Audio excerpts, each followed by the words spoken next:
सलाम टीवी के इस खास बुलेटिन में आपका इस्तकबाल है। आज सबसे पहले बात करते हैं कोरोना वायरस की। कर्नाटक में कोरोना वायरस के नए केसेस की तादाद बढ़ती ही जा रही है। जी हां, आज कर्नाटक में 48,000 से ज़ायद केसेस दर्ज किए गए हैं और जिसमें तकरीबन 27,000 केसेस सिर्फ बेंगलोर के हैं। तकरीबन 50,000 का आंकड़ा छूने वाला है। लगातार ये केसेस बढ़ते जा रहे हैं और पूरे बेंगलोर में इस वक्त लॉकडाउन है, पूरे कर्नाटक में इस वक्त लॉकडाउन है। इसके बावजूद भी यह तादाद में कमी नहीं आ रही है। आज तीसरा दिन मुकम्मल हो चुका है लॉकडाउन का। इसके बावजूद भी लगातार केसेस बढ़ते जा रहे हैं। ये एक दर्दनाक खबर है, एक अफसोसनाक खबर है। हमें और आपको तैयारी की ज़रूरत है। हम सबको तैयार रहने की ज़रूरत है। ऑक्सीजन की किल्लत अब भी सता रही है। बेंगलोर में ख़ास करके ऑक्सीजन और बेड दोनों के मसले अब तक हल नहीं हो पाए हैं, क्योंकि लगातार जितना स्टॉक ऑक्सीजन और बेड्स का बढ़ाते जा रहे हैं, उससे ज़्यादा केसेस भी आ रहे हैं। तकरीबन केसेस में इस वक्त 21,000 से ज़्यादा ऐसे केसेस हैं जिन्हें बेड और ऑक्सीजन की ज़रूरत है, जिन्हें अब भी मुहैया नहीं हो पा रही है। शहरियान ने बेंगलोर के लिए एक अच्छी खबर है। कल पूरे शहर को ड्रोन के ज़रिए सैनिटाइज़ किया जाएगा। जी हाँ दोस्तों, आज वज़ीर आला BS येडियुरप्पा ने इस प्रोग्राम का इफ्तिताह किया। गरुड़ा एरोस्पेस नामिक कंपनी ने ये सर्विस मुफ्त प्रोवाइड करने की ऐलान किया है। आज वज़ीर आला BS येडियुरप्पा अपने रिहाइश ऑफिस में इस ड्रोन का इफ्तिताह करते हुए कहा कि ये ड्रोन मुहिम बेंगलुरु में कोरोना वायरस वबा के ख़ात्मे में काफ़ी मदद करेगी।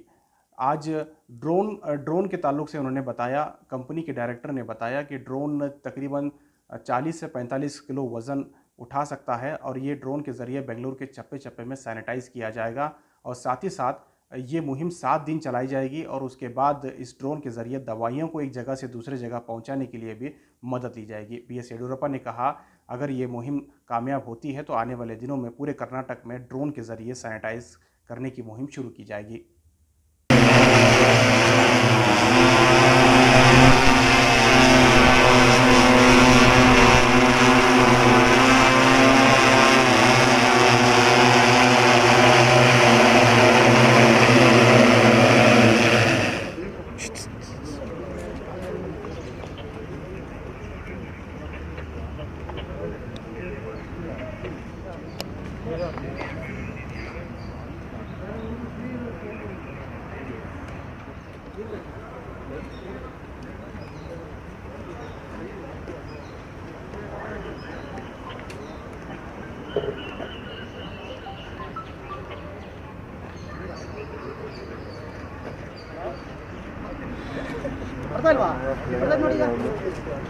ಕೊರೋನಾ ಎದುರಿಸ್ತಾ ಇರುವ ಈ ಸಂಕಷ್ಟದ ಸಂದರ್ಭದಲ್ಲಿ ಟೆಕ್ನಾಲಜಿಯ ಮೂಲಕ ಅತಿ ವೇಗವಾಗಿ ತುರ್ತು ಬೇಕಾಗಿರುವ ಕೋವಿಡ್ ವ್ಯಾಕ್ಸಿನ್ ಇರಬಹುದು ಅಥವಾ ಇತರೆ ಔಷಧಿಗಳನ್ನು ರೋಗಿಗಳಿಗೆ ತಲುಪಿಸುವ ನಿಟ್ಟಿನಲ್ಲಿ ಡ್ರೋನ್ಗಳು ಕಾರ್ಯಾಚರಣೆ ಇಳಿದಿರುವಂಥದ್ದು ಸ್ವಾಗತಾರ್ಹ.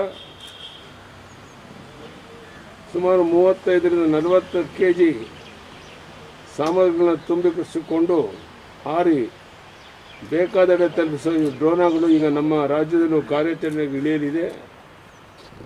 ಔಷಧಿಗಳನ್ನು ತಲುಪಿಸುವುದರ ಜೊತೆಗೆ ಸಾರ್ವಜನಿಕ ಸ್ಥಳಗಳನ್ನು ಸ್ಯಾನಿಟೈಸ್ ಮಾಡುವ ಈ ಕಾರ್ಯವನ್ನು ಡ್ರೋನ್ಗಳು ನಿರ್ವಹಿಸ್ತಾ ಇದೆ. ಈ ನಿಟ್ಟಿನಲ್ಲಿ ಗರುಡಾ ಏರೋಸ್ಪೇಸ್ ಕಂಪನಿ ಮುಂದೆ ಬಂದು